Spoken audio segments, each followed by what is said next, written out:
हरे कृष्णा। ओम नमो भगवते वासुदेवाय नमः। आप सभी भक्त जनों को कामिका एकादशी व्रत की हार्दिक शुभकामनाएं। अगर जीवन में हर ओर से निराशा हो, जब अपनों की बातें तीर बन जाएं, जब कर्म करते हुए भी सफलता साथ ना दे, तब एक आस बचती है, भगवान की भक्ति। आज हम लेकर आए हैं एक ऐसी ही कथा जहां एक टूटे हुए दिल को कामिका एकादशी व्रत ने जीने की राह दिखाई। कथा शुरू करने से पहले वीडियो को लाइक करें, चैनल को सब्सक्राइब करें और बेल आइकन जरूर दबाएं ताकि हर व्रत, हर पुण्य कथा की झलक आपको समय पर मिलती रहे। सुदूर हिमालय की तराई में बसा था एक गांव, करणपुर। वहां की हवाओं में भक्ति भाव बहता था और हर आंगन से भगवान विष्णु के नाम की गूंज उठती थी। उसी गांव में रहते थे विप्रदास, एक सच्चे ब्राह्मण, सरल हृदय और कर्मठ, परंतु भाग्य उनकी परीक्षा लेने को तैयार बैठा था। विप्रदास का परिवार कभी समृद्ध था, परंतु समय ने करवट बदली और खेत की उपज खत्म हो गई। पत्नी बीमार रहने लगी और एक लौता बेटा हरीश नगर जाकर पढ़ाई के नाम पर भटक गया। विप्रदास की आंखें हर शाम चौखट पर अटकती कि शायद बेटा लौट आए, परंतु कोई पदचाप नहीं होती। एक दिन गांव के कुछ लोग घर आए और बोले, विप्रदास जी, अब आप हमारे यज्ञों में नहीं बैठ सकते क्योंकि आपके घर का वातावरण अपवित्र हो गया है। आपका पुत्र अधर्मी हो गया है। ये सुनते ही विप्रदास का हृदय फट गया। उसी रात आंसुओं से लथपथ वे घर के सामने तुलसी चौरे के पास बैठ गए और बोले, हे नारायण, यदि मेरा कोई अपराध है तो मुझे दंड दो, परंतु मेरी आस्था को यूं समाज से बहिष्कृत ना होने दो। तभी एक साधु वहां आए। उनके चेहरे पर दिव्यता थी और आवाज में शांति। उन्होंने कहा, वत्स, मैं देख सकता हूँ कि तुम्हारा मन पीड़ा से भरा है, परंतु भगवान कभी अपने भक्त को नहीं छोड़ते। आने वाली कामिका एकादशी का व्रत करो सच्चे मन से। ये वे तिथि है जब स्वयं भगवान विष्णु रात्रि में अपने भक्त की पुकार सुनते हैं। विप्रदास ने पूरे श्रद्धा और नियम से व्रत का संकल्प लिया। उन्होंने ना तो दिन में अन्न लिया, ना ही रात को जल। बस तुलसी पत्र और भगवान का नाम ही उनका सहारा बन गया। उस रात उन्हें स्वप्न में भगवान नारायण ने दर्शन दिए। प्रभु बोले, वत्स, तुम्हारी भक्ति ने स्वर्गलोक को भी विवल कर दिया है। तुम्हारा पुत्र वापस लौटेगा, पत्नी रोग मुक्त होगी और तुम्हारी प्रतिष्ठा फिर से लौटेगी। विप्रदास ने रोते हुए चरणों में सर झुका दिया। नगर की चकाचौंध में खोया हुआ हरीश अब पूरी तरह से भटक चुका था। कभी मंदिरों में पूजन करने वाला यह बालक अब जुए और नशे की लत में जा पड़ा था। पिता के पत्र पर वे फाड़कर फेंक देता और माँ के आशीर्वाद को वे पुरानी बातें कहकर हंसी में उड़ा देता। परंतु कामिका एकादशी की उस रात जब पिता विप्रदास उपवास में डूबे थे, नगर में हरीश को भयानक स्वप्न आया। उसने देखा कि एक विशाल जल पड़े नगर को बहा ले जा रहा है। लोग चिल्ला रहे हैं, रो रहे हैं और एक तरफ से एक प्रकाश आता है जिसके बीच भगवान विष्णु प्रकट होते हैं और वे कहते हैं, तुमने माता पिता का अपमान किया, धर्म से मुंह मोड़ा, परंतु तुम्हारे पिता ने मेरे नाम का व्रत किया है। उनकी आस्था के कारण मैं तुम्हें एक और अवसर दे रहा हूँ। लौट जाओ पुत्र और लौट आओ उस आंगन में वे श्रद्धा जो तुम्हारे कारण विलुप्त हो गई है। सुबह जब हरीश उठा, उसका तन कांप रहा था। उसने तुरंत अपने वस्त्र बदले, एक बैग में कपड़े रखे और अगले ही क्षण वे स्टेशन पर जा पहुंचा, घर वापसी की राह पर। उधर करणपुर गांव में लोग विप्रदास की तपस्या को देखकर भी उन्हें अपनाने को तैयार नहीं थे। कोई कहता, इनका बेटा नगर में पाप करता है, तो कोई कहता, इनके व्रत से भी भगवान प्रसन्न नहीं होंगे। परंतु कामिका एकादशी की रात पूरे गांव में एक दिव्य घटना घटित हुई। तुलसी चौरे से स्वयं एक प्रकाश पुंज निकला और गांव के मंदिर की ओर बढ़ा। मंदिर के मुख्य द्वार पर वे प्रकाश ठहरा और वहां से एक स्वर गूंजा, जिसने आज कामिका एकादशी को सच्चे मन से किया है, वही मेरा प्रिय भक्त। उसके माध्यम से ये गांव पुण्य भूमि बनेगा। गांव वाले भय और भक्ति से कांप उठे। उन्होंने विप्रदास के द्वार पर जाकर क्षमा मांगी और जैसे ही सुबह हुई, हरीश द्वार पर खड़ा था। उसने पिता के पैर पकड़ लिए और फूट फूट कर रोने लगा, पिताजी, मुझे क्षमा कर दीजिए, मैंने अज्ञानवश पाप किए, परंतु आप जैसे पिता की कृपा से मैं फिर से जीना चाहता हूँ। विप्रदास ने उसे उठाया, गले लगाया और कहा, जिसे प्रभु क्षमा करे उसे संसार क्यों ना करे। गांव के लोगों ने विप्रदास से आग्रह किया कि गांव के लिए कोई मार्गदर्शन दे, तो उन्होंने कहा, अगर ये गांव चाहता है कि प्रभु की कृपा हमेशा बनी रहे, तो हमें यहाँ एक विष्णु मंदिर बनाना चाहिए और उसमें हर एकादशी पर अखंड दीपक जलाया जाए। यही भगवान को प्रिय है। गांव वालों ने मिलकर एक छोटा सा परंतु अत्यंत सुंदर मंदिर बनाया। उसका नाम रखा गया कामिका नारायण धाम। यहाँ पर तीव्र श्रावण मास की कामिका एकादशी को विशाल भंडारा और रात्रि जागरण होने लगा। विप्रदास ने हर घर में तुलसी के पौधे बांटे और कहा, तुलसी के बिना विष्णु पूजा अधूरी है और कामिका एकादशी बिना प्रेम के नहीं होती। जब तक श्रद्धा जीवित है तब तक भगवान साक्षात उपस्थित है। कुछ वर्षों के बाद करणपुर में सब कुछ ठीक चल रहा था। विप्रदास वृद्ध हो चले थे। हरीश अब गांव का आदर्श युवक था और कामिका नारायण धाम में प्रतिवर्ष हजारों श्रद्धालु एकादशी को एकत्रित होते। परंतु वर्षा का एक मौसम बहुत भीषण आया। नदियां उफान पर थी। एक रात नदी का जल इतना चढ़ गया कि गांव की ओर बाढ़ का खतरा मंडराने लगा। लोग भयभीत हो गए। मंदिर की चौखट पर पूरा गांव एकत्रित हो गया और पुकारने लगा, हे नारायण, हमारे रक्षक बनो। जैसे आपने विप्रदास को बचाया वैसे हमें भी बचाइए। विप्रदास ने आंखें बंद की और तुलसी चौरे पर दीप जलाकर कहा, सब मिलकर ओम नमो भगवते वासुदेवाय का जाप करो। प्रभु की शरण में जाने वाला कभी असहाय नहीं रहता। उस रात चमत्कार हुआ। जब सुबह हुई तो गांव वालों ने देखा कि मंदिर के चारों ओर जल रुक गया था, लेकिन मंदिर और गांव पूरी तरह से सुरक्षित था, जैसे कोई दिव्य शक्ति ने बांध बना दिया हो। लोगों की आंखों में आंसू थे। कामिका एकादशी की महिमा अब चमत्कार बनकर साक्षात प्रकट हो गई थी। उसी वर्ष की कामिका एकादशी की रात मंदिर में विशेष पूजन हो रहा था। सभी गांव वाले दीप लिए भजन गा रहे थे। तभी अचानक मंदिर के गर्भगृह में एक तेज प्रकाश फैल गया। लोग आंखें मिचमिचाने लगे और तब प्रकट हुए भगवान श्री हरि विष्णु, शंख चक्र गदा और पद्मधारी, नीले शरीर वाले कमल नयन। भगवान ने सीधे विप्रदास की ओर देखा और बोले, वत्स विप्रदास, तुमने कठिन समय में भी मुझसे विश्वास नहीं खोया। तुम्हारा जीवन एक प्रेरणा है। आज मैं स्वयं तुम्हें मोक्ष देने आया हूँ। सभी लोग भूमि पर लेट गए। मंदिर में घंटियां स्वयं बजने लगी।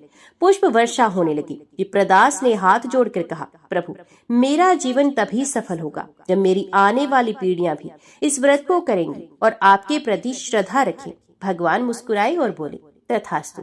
कामिका एकादशी की उसी रात्रि में भजन के बीच विप्रदास ने अंतिम श्वास ली। उनके चेहरे पर दिव्य शांति थी। लोगों ने कहा, ये मृत्यु नहीं मोक्ष है। इनकी आत्मा सीधे वैकुंठ धाम को गई है। उनके स्मृति में गांव में एक वृत्त प्रबोधन सभा की स्थापना हुई, जहां हर एकादशी पर कथा होती और विप्रदास की जीवन गाथा सुनाई जाती। हरीश अब मंदिर का मुख्य सेवक बन चुका था और हर कामिका एकादशी पर वह स्वयं तुलसी जल अर्पण करता था। कई वर्ष बीत चुके थे। अब कर्णपुर आधुनिक हो चुका था, परंतु कामिका नारायण धाम वैसा ही है, शांति से भरा, दिव्यता से ओतप्रोत। और सबसे आश्चर्य की बात, हर कामिका एकादशी की रात बिना किसी के जलाए मंदिर का अखंड दीपक स्वयं प्रज्वलित हो जाता है। वैज्ञानिक समझ नहीं पाते, पर भक्त कहते हैं ये दीप उस भक्ति का प्रतीक है जो विप्रदास जैसे भक्तों के हृदय में जलती है। अगर आपको ये कथा प्रेरणादायक लगी हो तो इसे जरूर शेयर करें। कामिका एकादशी का व्रत केवल उपवास नहीं, एक भक्त की आत्मा से परमात्मा तक की यात्रा है। लाइक करें, कमेंट करें, ओम नमो भगवते वासुदेवाय लिखें और सब्सक्राइब करके हमारे साथ जुड़े, ताकि हर व्रत, हर भक्ति कथा आपके जीवन में रोशनी बनकर जलती रहे। ओम नमो भगवते वासुदेवाय नमः। जब जीवन में सब कुछ खोता हुआ लगे, जब अपने भी पराये हो जाएं, जब मनुष्य की पुकार ना सुनी जाए, तब एक शक्ति बचती है, ईश्वर की कृपा। आज हम लेकर आए हैं एक ऐसी कथा जो केवल कथा नहीं, एक आत्मा की पुकार है।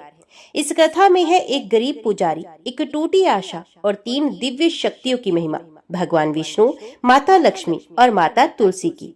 कृपा की उस वर्षा को अनुभव कीजिए जो कामिका एकादशी के व्रत पर हुई थी। वीडियो को लाइक करें, चैनल को सब्सक्राइब करें और बेल आइकन जरूर दबाएं, ताकि हर दिव्य कथा आपकी आत्मा तक पहुंच सके। अब आरंभ करते हैं उस कथा को। उत्तर भारत के एक प्राचीन गांव देवग्रह में रहते थे एक वृद्ध पुजारी धर्मदास और उनकी पत्नी सावित्री। दोनों ही अत्यंत भक्तिपूर्ण जीवन जीते थे। उनका जीवन लक्ष्मी नारायण की पूजा और तुलसी सेवा में व्यतीत होता था। उनकी संतान नहीं थी। लोग उन्हें ताने देते, पुजारी होकर भी वंश नहीं छोड़ा। परंतु धर्मदास मुस्कुराते और कहते, जब भगवान नारायण मेरे पुत्र हैं तो संसार के रिश्ते क्या मायने रखते हैं। गांव के अमीर लोग मंदिर को तोड़कर वहां बाजार बनाना चाहते थे। उन्होंने धर्मदास से कहा, अब तुम बूढ़े हो चुके हो, मंदिर छोड़ दो। धर्मदास ने रोते हुए तुलसी माता से प्रार्थना की, हे तुलसी माता, जब तक आप इस आंगन में हैं, इस धरोहर को कोई मिटा नहीं सकता। उस रात माता तुलसी स्वयं स्वप्न में प्रकट हुई। बस तुम कामिका एकादशी का व्रत करो। भगवान विष्णु इस विशेष तिथि पर स्वयं अपने भक्त की रक्षा करते हैं। मैं और लक्ष्मी माता तुम्हारे साथ हैं। धर्मदास और सावित्री ने पूरी श्रद्धा से कामिका एकादशी का व्रत किया, जल तक त्याग दिया। दिन भर तुलसी सेवा, रात्रि में विष्णु सहस्त्रनाम का पाठ। रात को उन्होंने एक दीप जलाकर तुलसी के समक्ष रखा और कहा, हे नारायण, यदि मेरी पूजा में सच्चाई हो तो कोई चमत्कार कीजिए, मंदिर की रक्षा कीजिए। रात्रि के तीसरे प्रहर में मंदिर की गर्भगृह में दिव्य प्रकाश हुआ। माता लक्ष्मी प्रकट हुई, उनके साथ थी तुलसी माता। माता लक्ष्मी बोली, धर्मदास, जिस भक्त ने आज मेरे प्रिय नारायण का व्रत कर मुझ तक पुकार पहुंचाई है, उसके मंदिर को कोई छू नहीं सकता। और तभी भूमि कांप उठी। अगली सुबह गांव के वे अमीर लोग जो मंदिर तोड़ने वाले थे, अचानक बीमार पड़ गए। एक ने कहा, हमें रात भर कोई स्त्री डांटती रही, तू मेरे मंदिर को क्यों तोड़ रहा है। लोगों ने समझ लिया, ये कोई साधारण मंदिर नहीं, ये तो नारायण का घर है। मंदिर को बचाने के चमत्कार ने पूरे देवगृह गांव को झकझोर दिया था। वर्षों से जो लोग केवल परंपरा के नाम पर मंदिर आते थे, अब सच्चे भक्त बनने लगे। धर्मदास ने गांव के बच्चों को बुलाकर कहा, जिस घर में तुलसी का पौधा नहीं होता वहां लक्ष्मी टिकती नहीं, और जहां तुलसी का दीपक जलता है वहां स्वयं नारायण निवास करते हैं। हर आंगन में तुलसी का पौधा लगाया गया। सावित्री हर दिन एक घर जाती और महिलाओं को कामिका एकादशी का महत्व समझाती। तुलसी माता अब केवल एक पौधा नहीं रही, गांव की रक्षा देवी बन चुकी थी। एक रात गांव के एक निर्धन परिवार की गायक हो गई। स्त्री रोती हुई मंदिर पहुंची और बोली, मैंने तुलसी को जल चढ़ाया था, आप मेरी रक्षा करें। अगली सुबह गाय मंदिर की सीढ़ियों पर खड़ी थी, शांत और सुरक्षित। लोगों को समझ में आ गया, कामिका एकादशी का पुण्य और तुलसी की सेवा रक्षा कवच बन चुकी है। सावित्री के मन में वर्षों पुराना एक आघात अभी जीवित था, माँ न बन पाने का दुख। एक दिन तुलसी पूजन करते समय वह रो पड़ी, माता तुलसी, क्या मैं माँ नहीं बन सकती? क्या मेरा आंचल हमेशा सूना रहेगा? तुलसी माता की प्रतिमा से जल की एक बूंद उनके हाथ पर गिरी। उसी रात स्वप्न में भगवान विष्णु प्रकट हुए। सावित्री, तुमने जिस श्रद्धा से एकादशी का व्रत किया है, उसे मेरी माता तुलसी प्रसन्न है। तुम्हें एक पुत्र की प्राप्ति होगी, जो न केवल तुम्हारा संतान होगी बल्कि मेरा अंश भी होगी। कुछ ही समय में सावित्री गर्भवती हुई। पूरे गांव में आनंद फैल गया। 9 महीने बाद एक तेजस्वी बालक का जन्म हुआ। उसकी आंखें कमल की तरह शांत थी। धर्मदास ने उसका नाम रखा श्रीनाथ। लोगों ने कहा, ये कोई साधारण बालक नहीं, ये नारायण का ही अंश है। श्रीनाथ बड़ा हो रहा था। वे छोटी सी उम्र में ही भगवान के नाम में लीन रहता, तुलसी जी को जल चढ़ाता और हर एकादशी को उपवास रखता था। जब वे 5 वर्ष का हुआ, उसने एक दिन कहा, बाबा, क्या भगवान विष्णु कभी अपने भक्त को दर्शन देते हैं? धर्मदास बोले, हाँ पुत्र, जब भक्ति में शुद्धता होती है और मन वचन में कोई छल नहीं होता, तब नारायण स्वयं प्रकट होते हैं। उस दिन कामिका एकादशी थी। रात्रि में पूरे गांव ने भजन किया। श्रीनाथ सबसे आगे बैठकर भगवान के चित्र के सामने दीपक जलाए बैठा था। रात के तीसरे प्रहर में मंदिर के गर्भगृह से स्वर्णिम प्रकाश निकला। प्रकट हुए भगवान श्री हरि विष्णु, शंख चक्र गदा पद्मधारी। उन्होंने श्रीनाथ को उठाया, गले लगाया और बोले, वत्स, तुमने पिछले जन्मों में भी मेरा नाम लिया था, तुम मेरे ही अंश हो। जाओ, इस गांव को धर्म और प्रेम का मार्ग दिखाओ। गांव वाले विवल हो गए।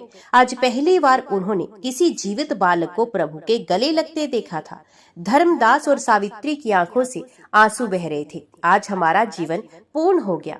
समय बीत गया। श्रीनाथ अब युवा हो चुके थे, एक विद्वान भक्त और मार्गदर्शक। उनके चरणों में बैठकर लोग धर्म और भक्ति की शिक्षा लेते। परंतु सावित्री अब वृद्धा हो चुकी थी। शरीर दुर्बल था, परंतु मन में वही अग्नि, भगवान विष्णु की भक्ति की अखंड लो। श्रावण मास आया और साथ में आई कामिका एकादशी। सावित्री ने कहा, ये मेरी अंतिम एकादशी हो सकती है। मैं ये व्रत अन्न जल त्याग कर करूंगी। मेरी केवल एक इच्छा है कि भगवान मुझे उसी दिन बुला ले जब मैं उनका नाम लेते हुए तुलसी के नीचे बैठी हूँ। उस दिन उन्होंने संपूर्ण दिन भजन किया, तुलसी को जल चढ़ाया, दीपक जलाया और कहती रही, हे नारायण, इस जीवन की सबसे मधुर स्मृति तुम्हारा नाम है। बस अब मुझे अपने चरणों में स्थान दे दो। रात्रि में भजन करते हुए श्रीनाथ की गोद में सर रखकर उन्होंने अंतिम सांस ली।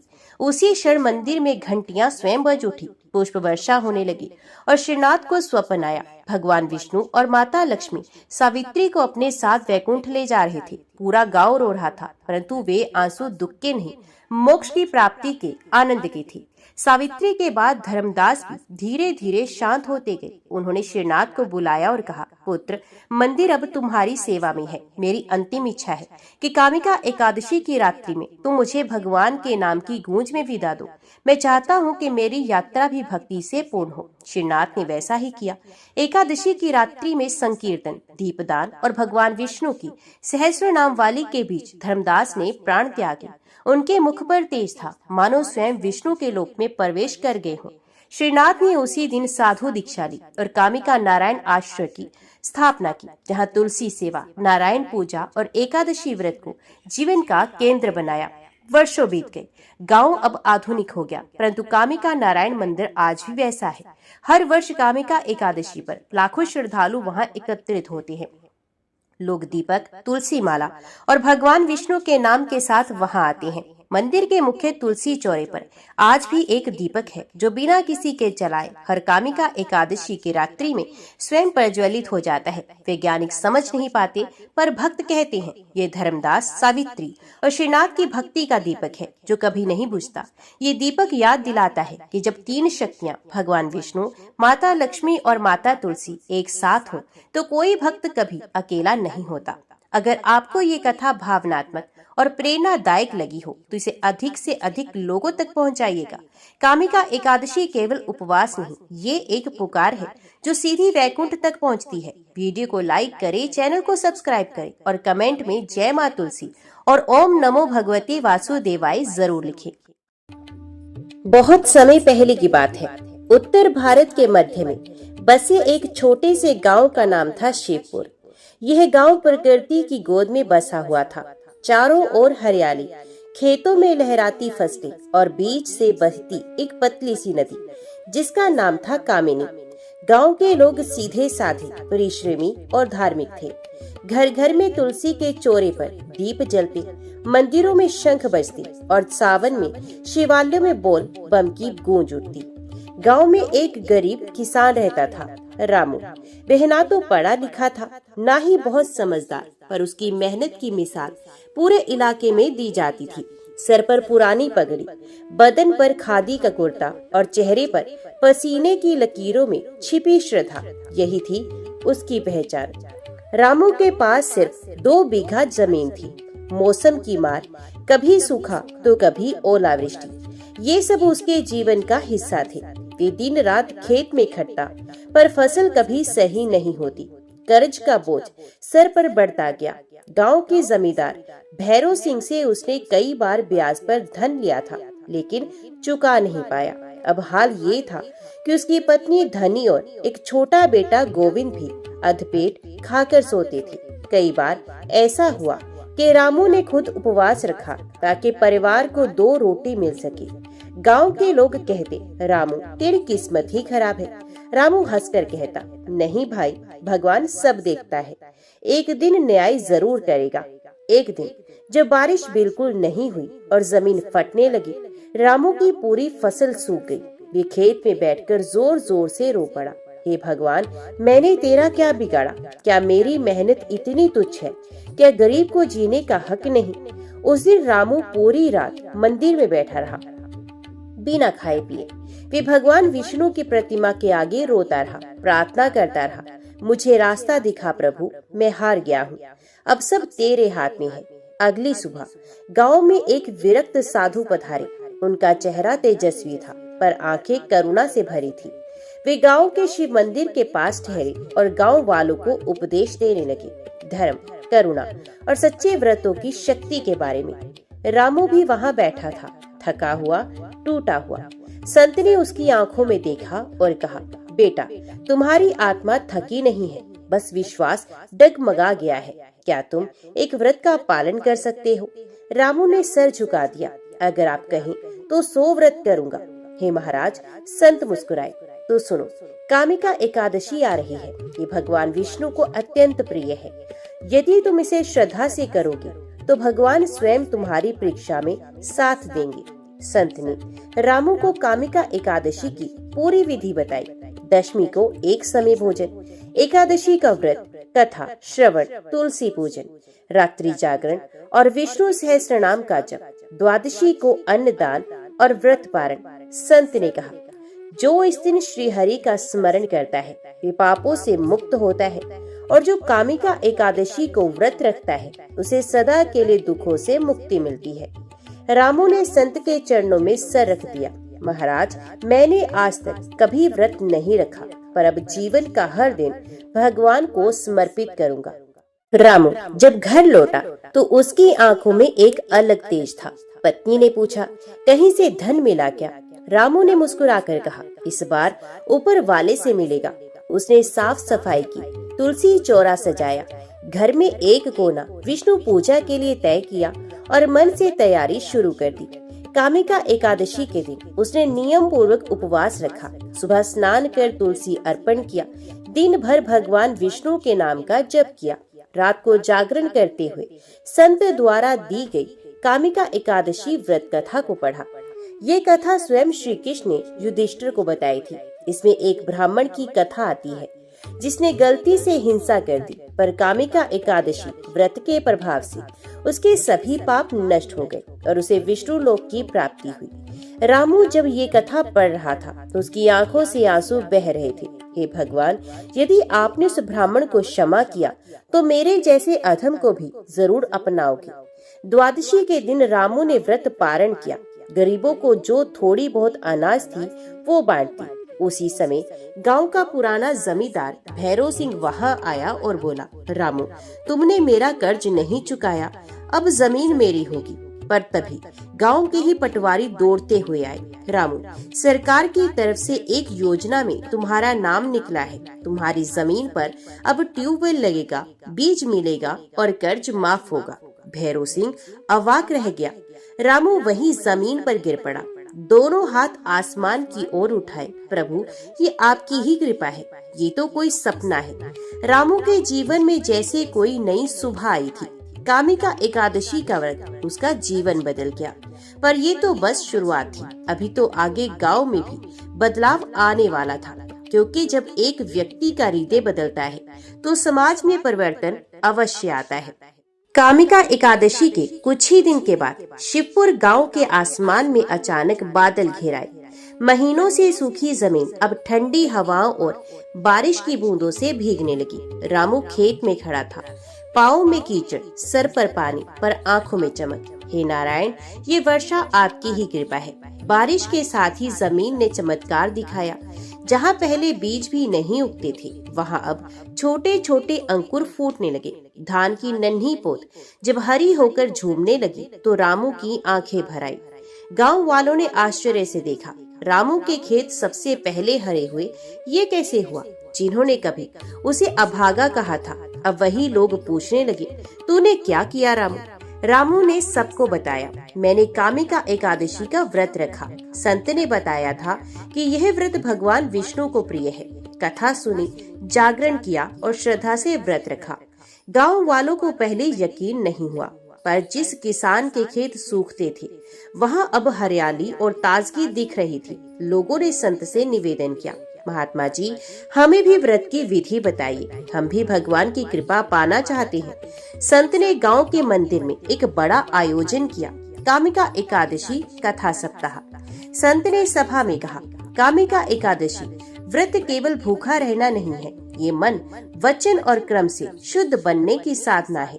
जो इस दिन तुलसी पूजन करता है, भगवान विष्णु को जल अर्पित करता है और व्रत कथा श्रवण करता है, उसे तीनों लोकों का फल प्राप्त होता है। उन्होंने कामिका एकादशी व्रत की महिमा एक पौराणिक कथा के माध्यम से सुनाई।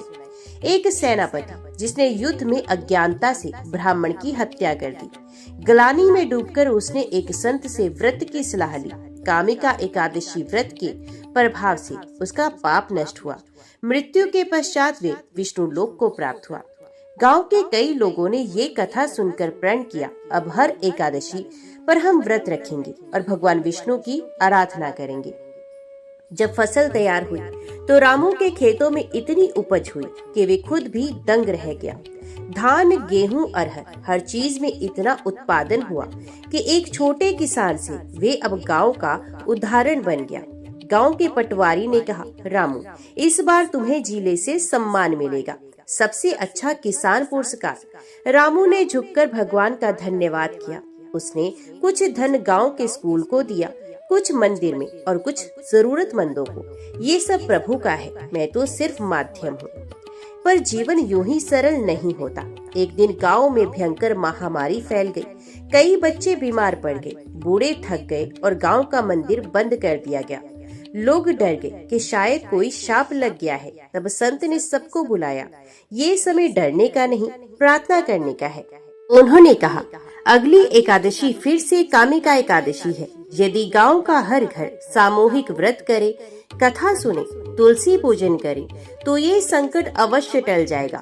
रामू ने नेतृत्व किया। मैं घर घर जाकर लोगों को समझाऊंगा, जो मैंने पाया है वो अब गांव पाएगा। अगली कामिका एकादशी पर शिवपुर गांव का दृश्य अद्भुत था। हर घर में दीपक, तुलसी चौराहे पर फूल, गंगा जल और नारायण का नाम। मंदिर फिर से खुला। गांव की औरतों ने भजन मंडली बनाई।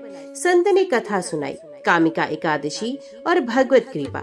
पूरा गांव एक साथ व्रत रखे हुए प्रभु का नाम जपता रहा। रामू, उसकी पत्नी धनी और बेटा गोविंद तीनों पूरी श्रद्धा से व्रत रख रहे थे। रात के अंतिम प्रहर में जब आरती हो रही थी तो आकाश में अचानक बिजली सी चमकी और मंदिर की मूर्ति से चमत्कारी प्रकाश फूटा। लोगों ने देखा, मंदिर के गर्भगृह में भगवान विष्णु की प्रतिमा स्वयं प्रकाशमान हो गई। संत ने कहा, ये संकेत है कि भगवान ने हमारी श्रद्धा स्वीकार की। अब ये संकट टल जाएगा। और सचमुच अगले दिन से महामारी कम होने लगी। बीमार बच्चे ठीक होने लगे, बूढ़ों में उत्साह लौट आया और पूरे गांव में फिर से उल्लास फैल गया। लोगों ने कहा, रामू ने भगवान को पाया और हमें भी उन्हीं के चरणों में पहुंचा दिया। अब शिवपुर एक साधारण गांव नहीं था, वह एक जीवित तीर्थ बन गया था। जहां पहले लोग अंधविश्वास में डूबे थे, अब वहां एकादशी की ज्योति जल रही थी। रामू अब केवल किसान नहीं, एक धार्मिक नेता, एक श्रद्धा का प्रतीक बन चुका था। एक रात जब रामू गहरी नींद में था, उसने एक अलौकिक स्वप्न देखा। सपने में वह खेत में हल चला रहा था। तभी एक दिव्य पुरुष उसके सामने प्रकट हुए। नील वर्ण, चतुर्भुज, शंख, चक्र, गदा और पद्मधारी, स्वयं भगवान विष्णु। रामू ने घबराकर हाथ जोड़े। प्रभु, आपने दर्शन दिए, मैं कौन होता हूँ आपके योग्य? भगवान मुस्कुराए। रामू, तू वही है जिसने निष्ठा से कामिका एकादशी का व्रत किया, भक्तों को प्रेरित किया, गांव को धर्म की राह दिखाई। अब तू मेरे मंदिर का निर्माण कर, वहीं मैं सदा निवास करूंगा। स्वप्न टूटते ही रामू हाफते हुए उठा। उसका शरीर कांप रहा था, पर मन में आनंद था। सुबह होते ही उसने गांव वालों को बुलाया। मित्रों, भगवान ने स्वप्न में आज्ञा दी है, मंदिर का निर्माण करना है। लोगों ने तुरंत समर्थन दिया। गांव के अमीर व्यापारी ने ईंटें दी, कुम्हार ने दिए बनाए, बढ़ई ने दरवाजे बनाए, स्त्रियों ने घर के काम से समय निकालकर पूजा का प्रसाद बनाया। मंदिर के लिए भूमि वही चुनी गई जहाँ रामू ने पहली बार खेत में भगवान से पुकार की थी। लगभग 3 महीने में एक भव्य मंदिर तैयार हो गया। पत्थरों की दीवारें, लकड़ी के दरवाजे, बीच में सुंदर गर्भगृह। गर्भगृह में विष्णु के प्रतिमा लाने का दिन निश्चित हुआ। शुभ दिन, अगली कामिका एकादशी। पूरे गांव ने व्रत रखा, भजन कीर्तन किया, कथा का आयोजन किया। संत जी ने वैदिक मंत्रों के साथ भगवान की प्राण प्रतिष्ठा की। मंदिर का नाम रखा गया कामिकेश्वर नारायण मंदिर। उस दिन से गांव को नया नाम मिला, कामिका नगर। अब सिर्फ गांव वाले ही नहीं, बल्कि आसपास के 10-15 गांवों से लोग कामिका एकादशी पर यहाँ आने लगे। दान, पूजन, कथा, तुलसी पूजन, जागरण, संतों का प्रवचन और सबसे बड़ी बात रामू की कथा। रामू अब बूढ़ा हो चला था, पर उसका चेहरा चमकता था। वे बच्चों को कहता, धन तो आता जाता है, पर जो एकादशी का नियम निभाए वे कभी दरिद्र नहीं होता है। रामू ने अपने अंतिम वर्षों में एक संकल्प किया, जब तक शरीर चलेगा हर कामिका एकादशी को व्रत, कथा और सेवा करूंगा और मरने के बाद मेरी चिता वहीं चले जहां पहली बार भगवान ने कृपा की थी। और ऐसा ही हुआ। एक वर्ष जब वे 87 वर्ष का हो गया था, एकादशी के दिन कथा के बाद उसकी तबीयत खराब हुई। उसने अपने बेटे गोविंद से कहा, बेटा व्रत कभी मत छोड़ना। जीवन की सबसे बड़ी खेती भक्ति है। और वहीं मंदिर के द्वार पर भगवान के नाम लेते हुए उसकी आत्मा परम शांति में लीन हो गई। आज भी उस गांव कामिका नगर में रामू की प्रतिमा मंदिर के पास बनी है। हर कामिका एकादशी को गांव वाले पहले उसकी मूर्ति को पुष्प अर्पित करते हैं, फिर कथा सुनते हैं। गोविंद ने अपने पिता की परंपरा को आगे बढ़ाया। अब उसका पोता भी विष्णु भक्त है। एक सामान्य किसान जो कभी भूखा सोता था, जिसने कभी हार मानने का मन बना लिया था, एक संत की बात पर विश्वास करके व्रत और भक्ति से भगवान के साक्षात दर्शन कर बैठा। यही कामिका एकादशी की महिमा है। जिसने भी श्रद्धा से इसे किया, उसे रामू जैसा आशीर्वाद मिला। रामू की कथा केवल खेत की नहीं, मन की खेती की भी है। उसने भगवान के व्रत को अपनाया, उसके नियमों में श्रद्धा रखी और फल स्वरूप जीवन में धन आया, फसल में चमत्कार, मान मिला, गांव का सम्मान, धर्म फैला, पूरे क्षेत्र में भक्ति का दीप जला, मोक्ष मिला, मृत्यु के समय प्रभु स्मरण। संत जी ने कहा, जो व्यक्ति कामिका एकादशी व्रत करता है वे 100 राजस्व यज्ञ, 1000 गोदान और गंगा स्नान के पुण्य से भी ऊपर फल प्राप्त करता है। आज के युग में लोग कहते हैं, भक्ति से क्या होगा, व्रत रखने से क्या लाभ, ईश्वर कौन देख रहा है। ईश्वर सब देखता है, पर रामू की कथा हमें यही सिखाती है कि ईश्वर सब देखता है। एकादशी व्रत केवल भूखे रहने का नाम नहीं, वे आत्म शुद्धि का पर्व है। जब मन सच्चा हो, कर्म पवित्र हो और व्रत नियम पूर्ण हो, तो भगवान स्वयं कृपा करते हैं। आज भी हर साल श्रावण मास की कामिका एकादशी को हजारों श्रद्धालु कामिकेश्वर धाम पहुंचते हैं। रामू की समाधि पर पुष्प अर्पण करते हैं। मंदिर में अखंड कीर्तन होता है।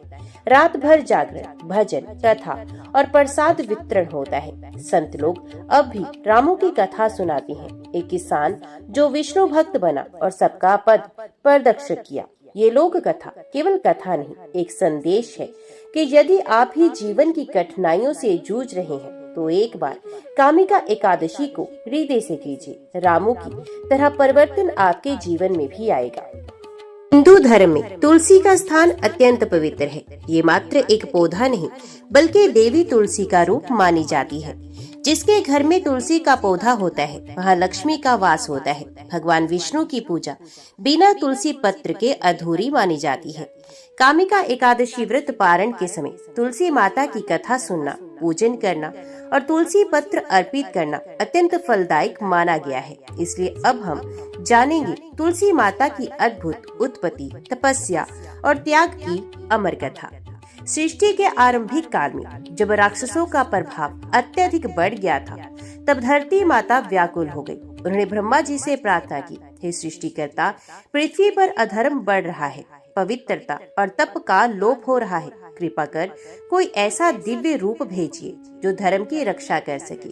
ब्रह्मा जी ने ध्यान में लीन होकर उत्तर दिया, धर्म की पुनः स्थापना के लिए एक दिव्य कन्या जन्म लेगी, जो भविष्य में तप, पतिव्रता और भक्ति की प्रतिमा बनेगी। वही कन्या तुलसी कहलाएगी। ब्रह्मा जी की आज्ञा से धरती पर एक राक्षसी कुल में एक कन्या ने जन्म लिया। उसका नाम था वृंदा।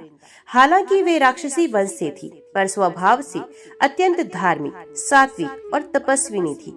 वृंदा के पिता थे कैलाश वर्मा, जो असुर होते हुए भी भगवान शंकर के परम भक्त थे। बचपन से ही वृंदा ने मंदिरों में जाना, मंत्र जपना और एकादशी व्रत रखना आरंभ किया। उसके भीतर अद्भुत तेज, करुणा और भक्ति का समन्वय था। वृंदा ने युवावस्था में कठोर तप आरंभ किया। उसका एक ही उद्देश्य था, मैं भगवान नारायण को पति रूप में प्राप्त करना चाहती हूँ। वे घने वनों में जाकर एक पैर पर खड़ी होकर तप करती, दिन रात ओम नमो भगवते वासुदेवाय का जप करती रहती। देवता, ऋषि और अप्सराएं भी उसकी भक्ति देखकर चकित हो गए।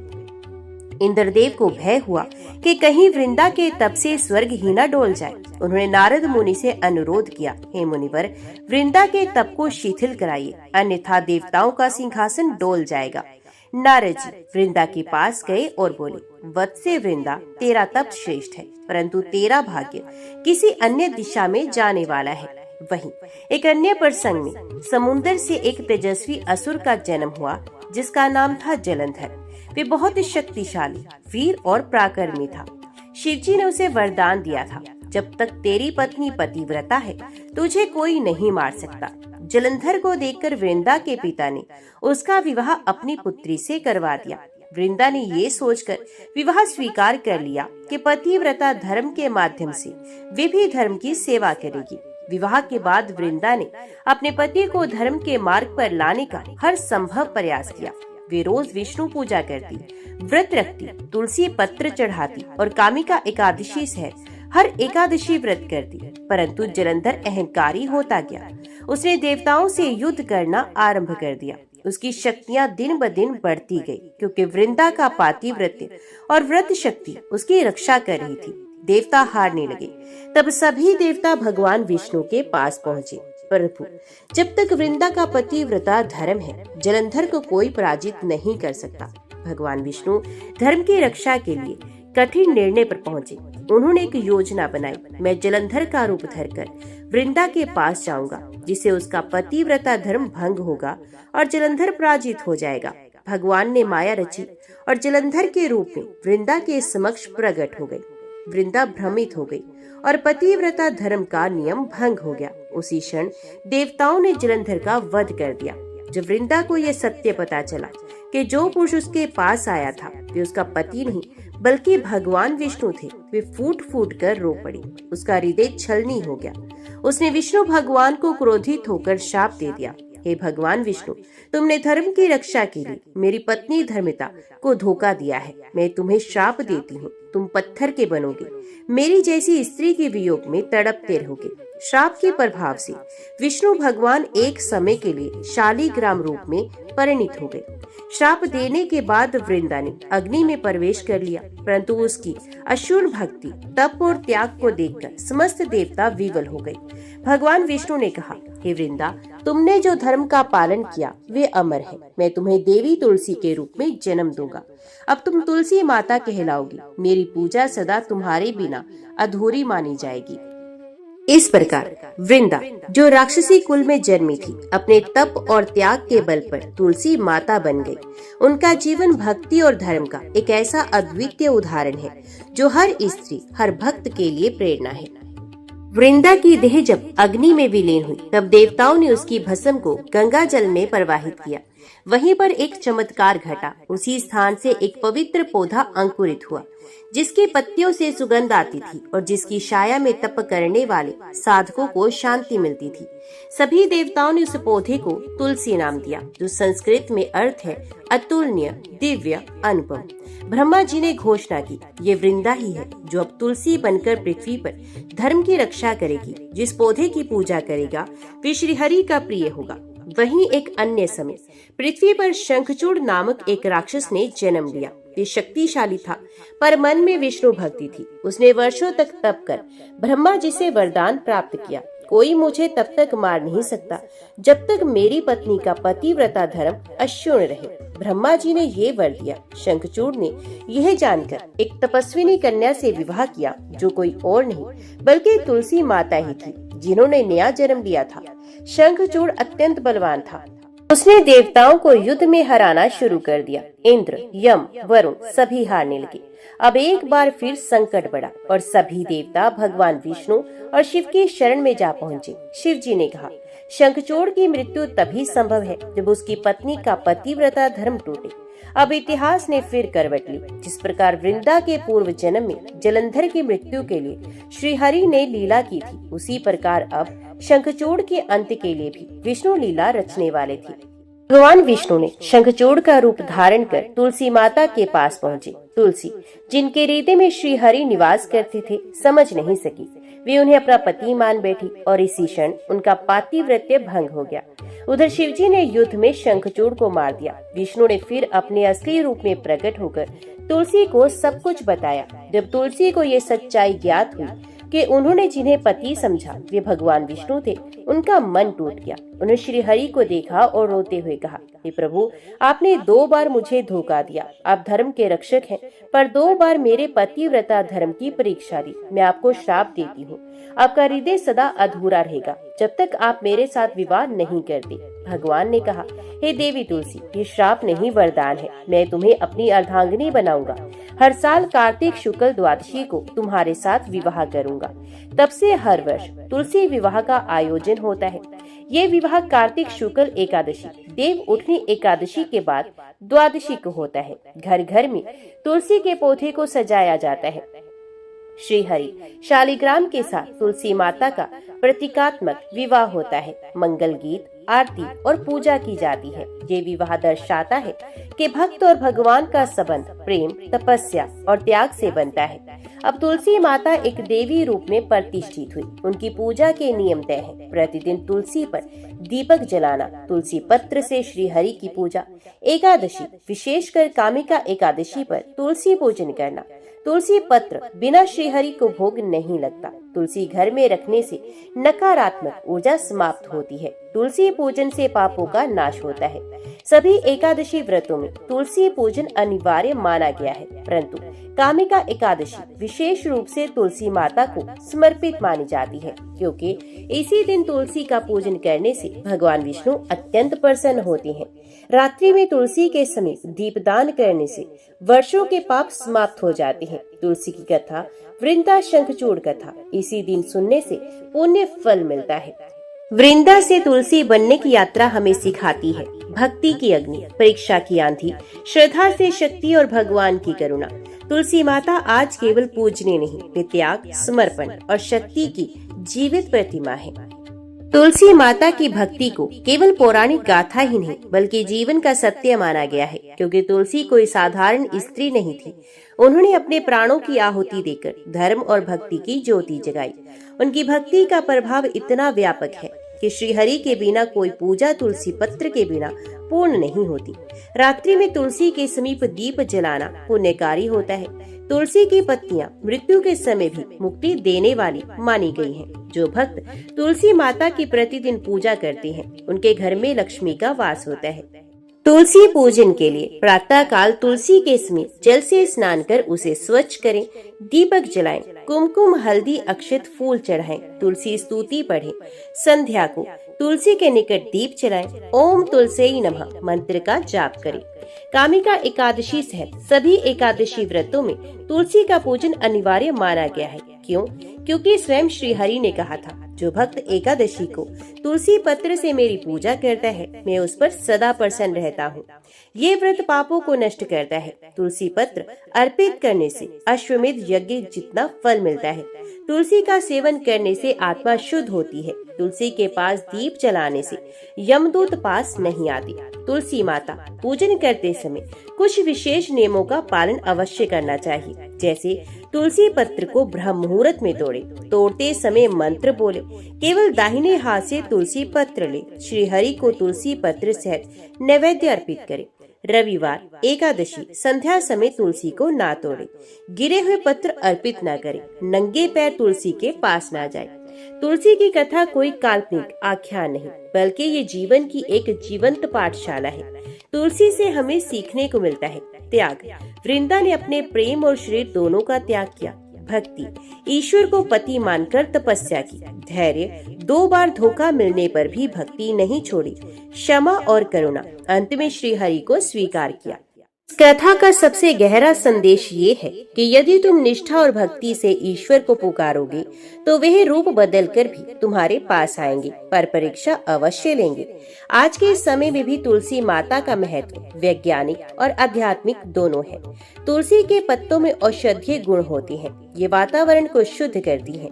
घर में तुलसी होने से रोग और नकारात्मक ऊर्जा दूर रहती है। मानसिक शांति और ध्यान में सहायक होती है। विष्णु भक्ति और आध्यात्मिक उन्नति का केंद्र है। जय तुलसी माता, जय जय तुलसी माता। तुलसी माता की महिमा का पार नहीं। उनका जीवन हमें सिखाता है कि कोई परिस्थिति इतनी कठिन नहीं जिसे भक्ति से पार ना किया जा सके। कोई कर्म इतना छोटा नहीं जिसे ईश्वर ना देखे। कोई व्रत इतना व्यर्थ नहीं जिसे निष्ठा से किया जाए। कई गांवों में तुलसी माता के चमत्कारों की लोक कथाएं प्रसिद्ध हैं। एक समय एक निर्धन दंपत्ति ने 11 एकादशी तक तुलसी पूजा और व्रत किया। कामिका एकादशी को विशेष पूजन कर तुलसी विवाह का संकल्प लिया। कुछ ही दिनों में उन्हें संतान सुख प्राप्त हुआ और उनका जीवन धन धान्य से भर गया।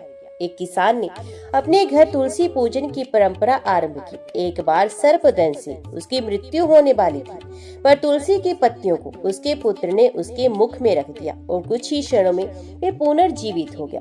तुलसी और शालिग्राम का विवाह केवल लौकिक विवाह नहीं, ये भक्त और ईश्वर के पवित्र संबंध का प्रतीक है। तुलसी प्रतीक है भक्त की निष्ठा, प्रेम और तपस्या।